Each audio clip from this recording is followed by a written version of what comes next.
Hello and welcome back to my channel, or welcome to this episode, which is going to be a little bit more like a podcast style episode, I would say. For those of you who don't know, my name is Joey. I am a chiropractor and a strength and conditioning coach. And this page and this channel is a place where I try and bring everything together. So a little bit of S&C knowledge, a little bit of chiropractic and pain understanding, but also my experiences as a boxer and an athlete as well. So this episode today is actually going to be talking about form or technique in the gym and breaking down a little bit of the myths, the misconceptions around it, how important it is, and I guess some of the ways we should sort of learn to approach form and how we move in the gym. It's a pretty common question that I get asked. A lot of people want to know if they're doing exercises right and they want to make sure their form is perfect. The truth is that perfect form for everybody looks a little bit different. And in this episode of today, we're going to break that down a little bit more. I do want to start by saying that your goal for your training also changes how important of a factor form is for you.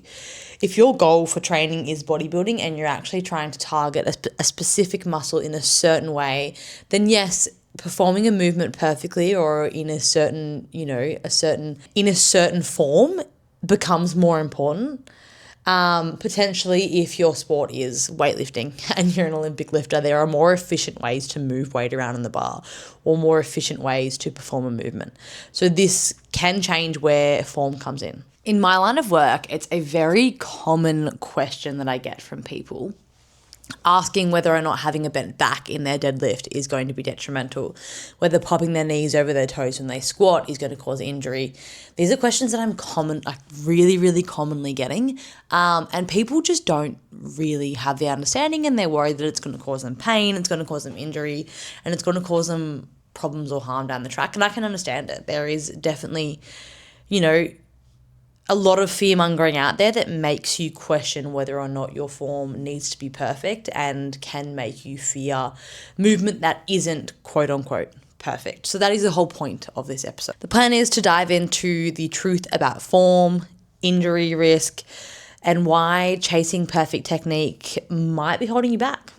I think it's probably worth talking a little bit about where the idea came from. And I think that a lot of it comes from old school health professionals, probably chiros, to be completely honest with you, especially when there was such an emphasis on posture and having good posture. So that sort of carried over into lifting with good posture and lifting with, your legs and not your back and all those sort of things.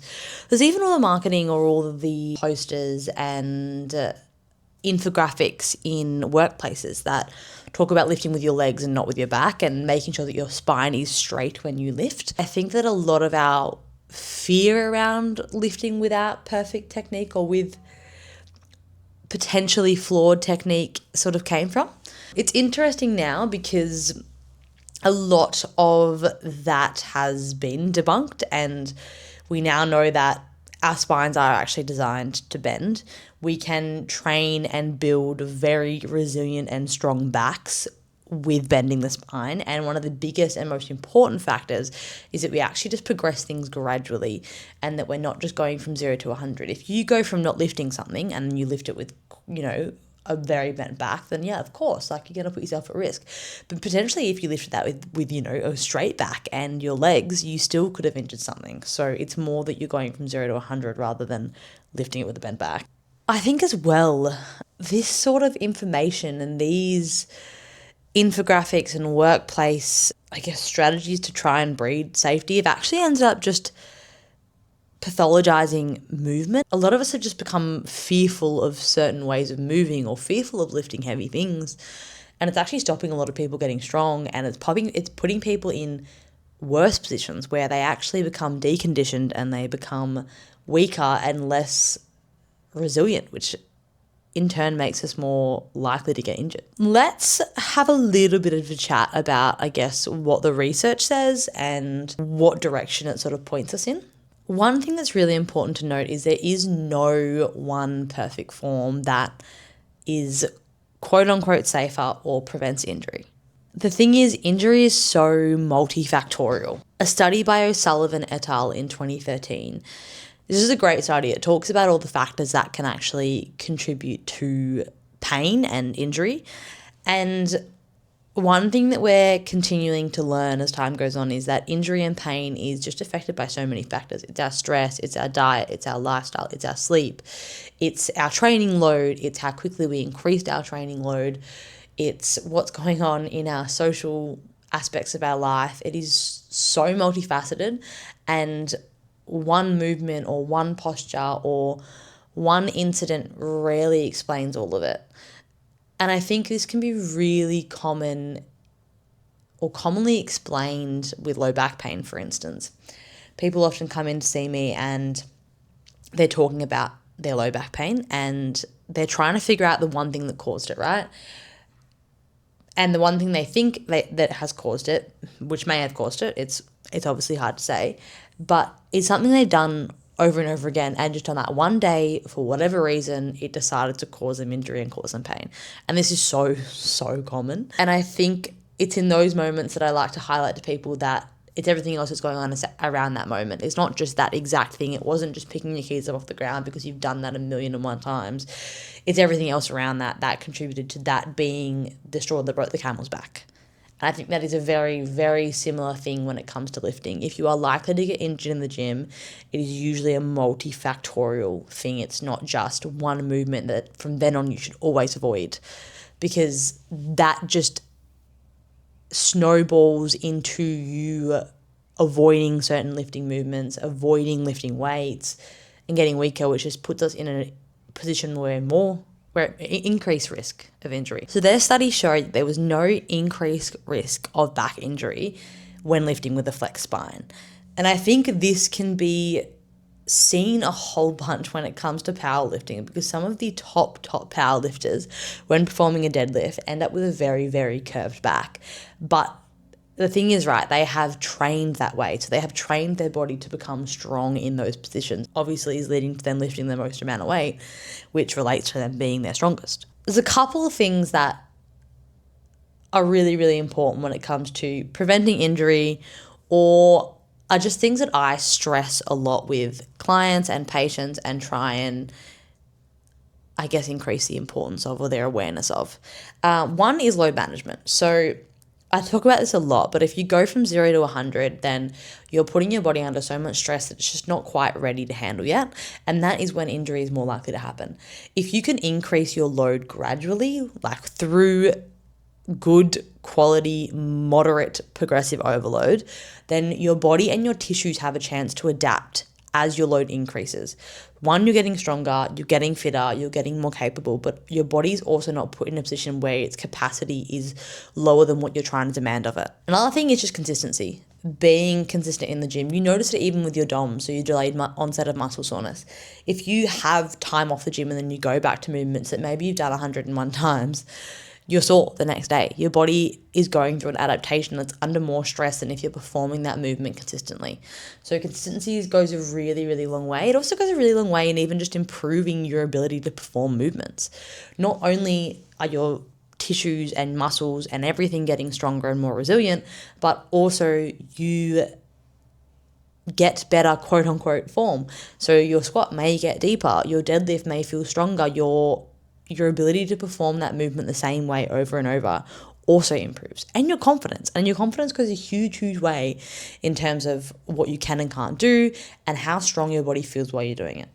Another thing was tissue capacity, which I've already sort of spoken on. But again, if you do and increase your load in a gradual and responsible way, then your tissue capacity increases in relation to what your load actually is, rather than you increasing your load beyond your capacity. And that is likely when injury is going to occur.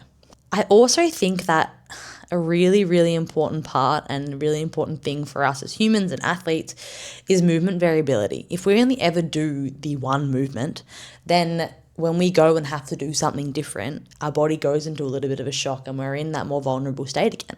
Whereas if we are constantly throwing variety at our body, we're constantly demanding it to adapt and to figure things out, then we end up building a really strong, adaptable, and resilient body.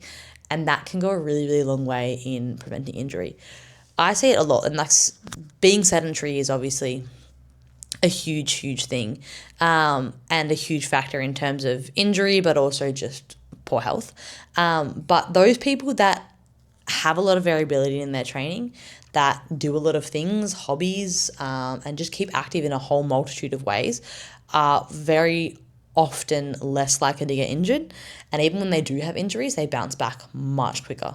So I think one of the important takeaways is that this is not about avoiding bad form. I think what we need to have our focus on in the gym is about building a body that can handle more, that can handle anything we throw at it. Another question that you might have might be, should you care about technique at all?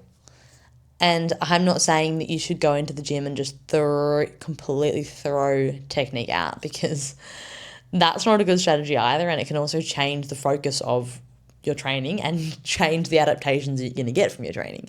So like I said at the start, if your focus is bodybuilding or your focus is weightlifting, or you are trying to do a lift a certain way for a certain outcome, then yes, of course, your form is important. But for most people in the gym and general population in the gym, we don't need to be scared about our form wavering a little bit. I like to ask people a couple of questions. Does it feel good? Does it look pretty similar to the movement that you're trying to achieve? If the answer to both those questions are yes, then you're probably in a pretty good spot. Form can also be tweaked. So as we increase load, as we train it more, your form will get better. Very, very common with squats. People are chasing depth. To begin with, it's really hard. And like, what can I do to increase my depth? My biggest feedback is get under the barbell more. The more load you have on the bar, the more you squat, the more you practice that movement, the more and like the better improvement you will see in your ability to squat deeper. For those that are coaches and are listening into this podcast or to this episode, I would suggest that your coaching cues aren't about chasing perfection for the person, but they're about efficiency and improving confidence in your clients. We don't want to create fear in our clients. We want to build confidence. We want them to be confident to perform movements. We can tweak things as we go. As long as the movement's safe, as long as they're not putting themselves in a ridiculous position, we're in a pretty good spot. Let's just keep moving. Let's get under some load. Let's get strong. So finally, a couple of key takeaways from this episode are: don't fear imperfect form. Progress matters more than perfection. Confidence is more important than correction.